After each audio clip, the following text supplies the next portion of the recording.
Local fortune teller, maybe. 2 mana minions with 2 attack and 3 health are one of the most common stat lines in Hearthstone, and in this list we'll be going over some of the best of these early game staples. And at number 10, we have the Sun Fury Protector. Sun Fury Protector is a neutral 2 mana 2/3 minion that gives taunt to friendly minions it's played next to. You see, the best way to use this card is not as a regular 2 mana minion, but as a small combo with any large minions you can get on the board, since giving your other minions taunt doesn't really generate any tempo. For those of you who don't know, taunt is a keyword that is very overvalued on certain Hearthstone cards, costing as much as 1 mana on some, when its true value is actually just above 0 mana.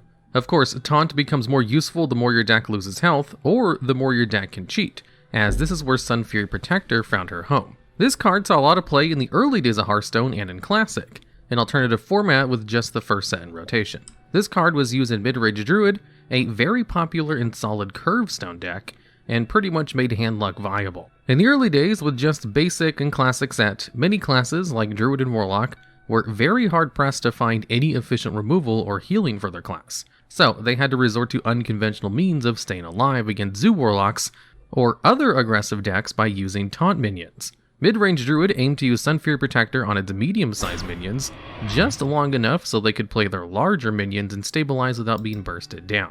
Handlocked used Sun Fury Protector to taunt their gigantic cheap minions to create an unbreakable wall where their opponent couldn't get through. Handlock's basic strategy would be to life tap every turn until they had a massive hand, play cards that synergize with the Warlock hero power, and win with the huge amount of stats they were able to create in the first couple of turns. The issue was, sometimes aggro decks were just too fast and required you to play some cards early on to survive, disrupting your cards that synergize with big hands. Sun Fury Protector was so good at stopping early aggression by taunting big minions, that some decks even started adding Ancient Watcher, a huge minion that can't attack, just so they could be taunted by Sun Fury Protector. Sun Fury Protector has even seen some play recently in Evenlock, a much more powerful tuned up version of Handlock for its ability to still reliably taunt the huge giants it can produce. So despite being among the very first cards ever printed in Hearthstone, it takes the number 10 spot because it saw a ton of competitive success in the early days, as well as seeing some niche play in very powerful decks even to this day. However, all the other cards in this list have either seen more competitive play in more powerful metas, or can combo to do more broken things.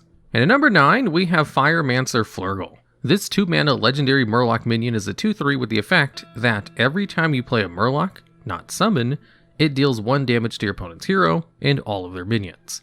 At first, this card may seem underwhelming, especially considering you need other Murlocs in your hand to trigger its effect. When it first came out, it saw some played Murloc Shaman decks in Standard, which were actually quite powerful considering how a new wave of really good Murloc support had just come out. Cards like Spawnpool Forager, South Coast Chieftain, and Lushwater Scout created excellent early game threats that could all later be buffed up with No Fin Can Stop Us, to push for lethal as early as turn 4. Flurgle saw its home as another Murloc threat to play on 2 that could completely shut out some of the swarmy type decks, especially Stealth Aggro Rogue, which dominated at the time. It's worth noting that Flurgle's effect is not targeted, similar to Consecration, so it can kill stealth minions by playing Murlocs without having to wait for them to unstealth. It was only until Wild players discovered a combo that Flurgle really started to get noticed.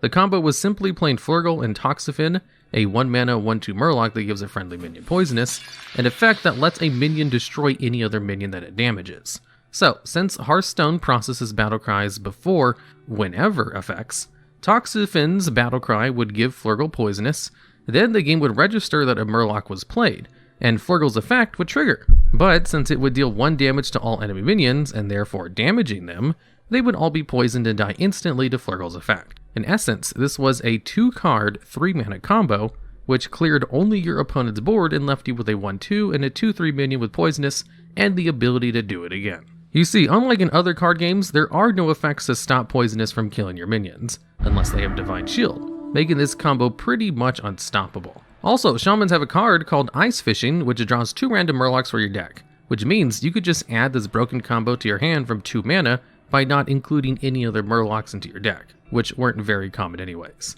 Soon enough, pretty much every Wild Reno combo or Murloc Shaman was trying to fit 1 copy of Ice Fishing, Flurgle, and Toxaphene into the deck, so they could wipe their board for 5 mana by just playing. Wild, such interest. Such balance. Made of pen and ink, she can win you with a wink. peachy cute.